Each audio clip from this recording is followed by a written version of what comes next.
welcome back to the Citizen channel. You're all staying safe and well, and I continuing look at the history of Manchester City since 1880. The modern version, we're up to the 70s as I'm recording this, doing the older version, but this is looking at season 2024, season 25. Looking at September, it's part 1 of 2, so we're going to have a look. We finished August, of course, just at this season's first international break.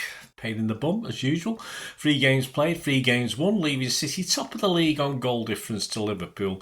In September, we aim to continue that, but face tough games, including a home game against Arsenal. And we hope to kick off our 24-25 Champions League and Carabao Cup competitions with wins. Well, halfway there in part 1, we're not quite off to a winning start, but we'll talk about that. Please, if you are new to the channel, push that subscribe and push the bell notifications, everything film and TV. We do have memberships available for the channel now, and it also allows you for access to all my stuff early.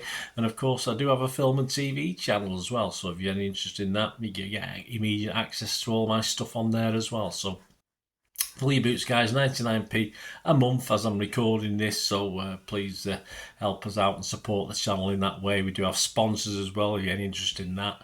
There'll be a list of my socials at the end of this.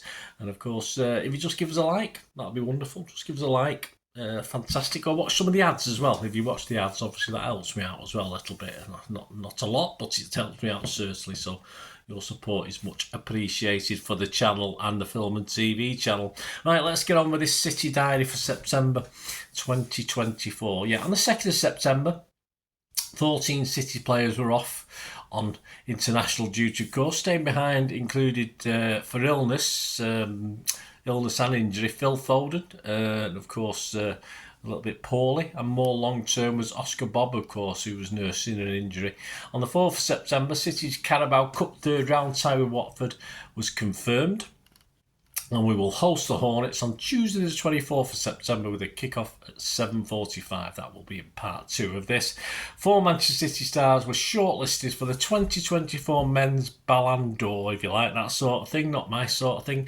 Diaz, Foden, Haaland and Rodri all been included on the 30-player shortlist for what is considered the most prestigious individual award in world football. Rodri, a firm favourite for that one, we'll have to see. 6th of September, Erling Haaland's superb start to the season saw him voted our Etihad Player of the Month, no surprise there, for August. 10th of September, whilst on international duty, an injury blow for City as Nathan Ake was started the game but was stretchered off in the first half as the Netherlands drew 2-2 with Germany. We'll later find out it'll be out for 3 or 4 weeks was the plan. On the 14th of September, we welcomed Brentford to the Etihad APL, English Premier League match day 4, of course. At 11 that day, Edison, Walker, Stones, Akanji, Lewis, Gundo, Kovacic, De Bruyne, Grealish, Savinho, Haaland, and our subs Ortega, Diaz, Doku, Rodri, Bernardo, Gvardiol, Nunes, Foden and McAtee. The lineup for them: Flecken, Ayer, Vandenberg, Pinnock, Collins, Lewis Potter, Norgard, Janelt, Damsgaard, Visa and Mbumo. Yes, it didn't take long. Johan Visa headed Brentford ahead after just 22 seconds. These are the key parts of the game. A shambolic half-hearted mistake from John Stones, who was in his 6-yard box, tried to boot the ball clear but sliced it straight onto the head of Weiss, who made no mistake. Edison had to take a bit of the blame, but Stones, it was awful. 5 minutes, Brian Mbumo almost had a chance to make it 2-0. I don't know what happened was happening with City, and add to our embarrassment, he was about to shoot when Rico Lewis managed to just rob him with the ball in the penalty area, legitimately, thankfully. On 10 minutes, a totally unmarked Nathan Collins from our zonal defence from a corner just forced a save from Edison. I don't think Edison knew too much about it, so we could have been 3 down within 10 minutes, but eventually we got a little bit of a foothold. On 20 minutes, Haaland equalised with a deflected shot on the turn, slightly off Pinnock, beating Flecken. The assist from KDB also took a bit of a glancing blow towards Erling through the defender's legs. Walker was also involved in that. And 32 minutes, it's 2-1 for City. Brilliant this time from Edison. And Erling ran onto a long pass from him. Erling superbly blocked Pinnock out of the way. Then calmly dinked the ball over Flecken. Frighteningly brilliant, I wrote at the time. Half-time 2-1, 46 minutes, Rodri came on for Kovacic, Gvardiol for Lewis. 47 minutes, not good, Savvy's booked for a bit of a pathetic dive in the box, I don't like to see that. 79 minutes, Stones gets a yellow for a professional foul. 81 minutes, Erling hits the post after one or two other chances as well. Hits the post, and again soon after is denied by Flecken, that Flecken fella. Not before Collins had also blocked another hat-trick attempt from Haaland.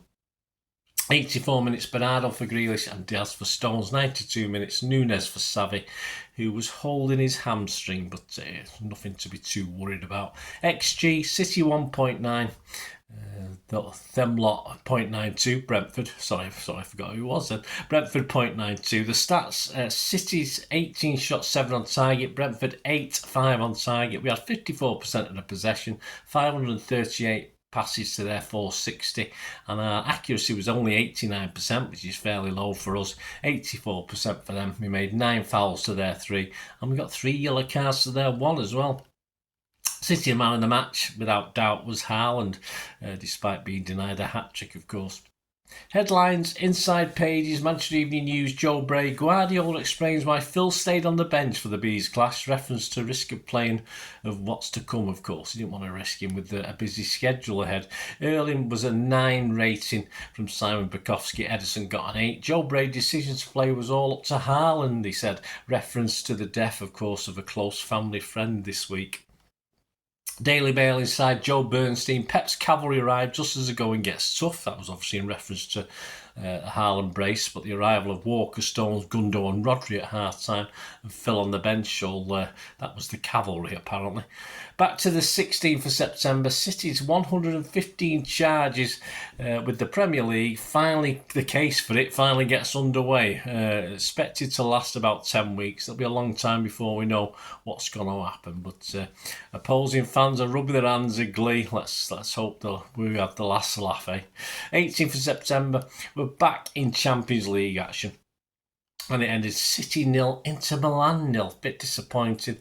See, this is the match day 1 of 8, of course, now with the new format. This kicked off at 8 p.m. We made 4 changes to the Brentford game. City starting 11, Edison, Lewis, Akanji, Diaz, Gvardiol, Rodri, De Bruyne, Bernardo, Savvy, Grealish and Haaland. The subs, Ortega, Carson, Walker, Stones, Kovacic, Doku, Gundo, Nunes, Foden and McAtee. The Inter starting 11, Sommer, Bisek, Bastoni, Asabi, Darmian, Augusto, Zielinski, Calhoun-Glue, Barella, Taremi and Thura. City in our definitely City or definitely maybe homage Gallagher inspired pink 4th kit number. Some like it, some don't. I'm sat on the fence, to be honest with you. Story of this 0-0 thriller. It wasn't a bad game. We'll talk the stats in a minute. 33 minutes, Diaz booked for a foul, which wasn't the only booking of the game as well. 35 minutes, Haaland spins on the edge of the D and drags a shot towards the bottom right-hand corner. Wrong foot in Summer, but unfortunately it didn't go into the bottom right-hand corner. It P-rolled past the post, just inches wide. 45 minutes plus 1, Augusto shooting from a tight angle on the left, probably the best chance they did create. They created 1 or 2 in that first half. Edison managed to block it with his leg around the post for a corner. And then Barella volleyed it over when he may have done a little bit better, but 0-0 at half-time. Inter, in fairness, possibly the better team overall as a unit. Some half chances for both teams, but Inter would be far happier. Second half, 46 minutes, Pep made another couple of changes. Kevin De Bruyne and Savinho off, with Ilkay and Phil Foden on. I think one was an injury and one was tactical.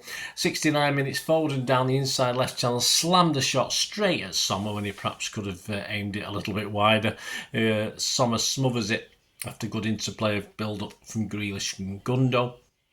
76 minutes, that ex-United player, I don't even know how to pronounce his name, Mkhitaryan, shoots from 10 yards, but somehow clears the bar. But the case for the defence for him, the ball was rising a little bit, but he probably could have done better. 80 minutes, Bernardo Silva makes way for Doku. 89 minutes, 2 great chances follow for City. Gvardiol puts a cross in from the left. Gundo meets it, planting a fierce one, but again straight at Sommer from 8 yards. A foot either side, it probably was the game won. And again, he was involved. Gundo on 90 minutes plus 4, the very last minute of the game. Doku crossed from the right. Gundo launched himself at the ball, but headed it over the bar from about 6 yards. Another chance for glory missed by Gundo, unfortunately. A game we could have probably won at the death, but a draw was possibly the fair result. No, it wasn't. We're biased. After match day 1, City lied 19th when everyone had played all the games of match day 1. 19th of 36 clubs, so we're under halfway. We're over halfway, so we're still in a chance of qualifying. But 19th will be a qualifying game to get into the round of 16, to the quarter-final. So we'll have to improve on that, of course. Hopefully, we will. Our XG on the night, 2.32 for City, 0.6 for Milan. Our stats, we had 22 shots, 5 on target. They had 13, 4 on target. We had 60% possession of the ball. We had 651 passes to their 437. Percentage accuracy of passing was a bit better from us, 91%, theirs was 85. We made 12 fouls to their 9, of course. I said that one yellow for Diaz, which wasn't really a yellow, it was a good tackle, but the referee was an idiot. Headlines, back pages, Haaland featured quite heavily as he stuck on 99 goals, of course. The Daily Mail said 99 problems for Haaland. The Guardian said Haaland made to wait for his 100th City goal. The I paper said stuck on 99. The Star said 99 problems. Elsewhere, other things we talked about, or they talked about. The Express said it's a pain for City. Pep loses Kevin and gets off to a dull start. Fingers crossed it's not too bad with Kevin. Mirror, City see victory slide away. Pep's team are far from supersonic in Oasis kit. See what they did there. Inside the Mirror, David McDonald wrote, only danger is boredom. A bit unkind. It wasn't that. I don't think it was that boring a game. Grealish got David's highest rated with an 8 out of 10. And our local rag, of course, the Manchester Evening News, the back page, Blues getting into trouble. Yes, very clever. Inside, Simon Bukowski wrote, City need to get back on track after a drab draw as Gunners await. Of course, looking forward to the arrival of Arsenal very, very soon.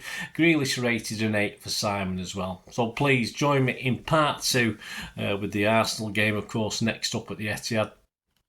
And we will be starting our Carabao Cup campaign against the Hornets, of course, against Watford. So join me for part 2 in this history of Manchester City since 1880 season 2024-25. And we looked at September, or part 1 of September. Join me for part 2. Great to have you on board. My socials are on screen there, guys. If you're interested in sponsoring the channel, as I said, if you're interested in being a member of the channel, 99p a month, that'd be absolutely wonderful. And just give us a like as well. It's fantastic. And don't forget my film and TV channel as well.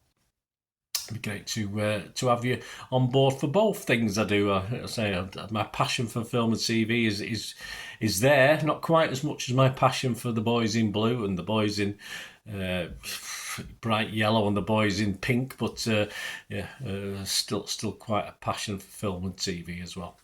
Hope you enjoyed that, guys. Let me know any thoughts, any memories you've got, or anything you remember. It'd be great to hear your thoughts. Until the next time, I only ever ask one thing, don't I? Please stay safe, everyone, especially you Blues. And as ever, until the next time, come on, City. Bye for now.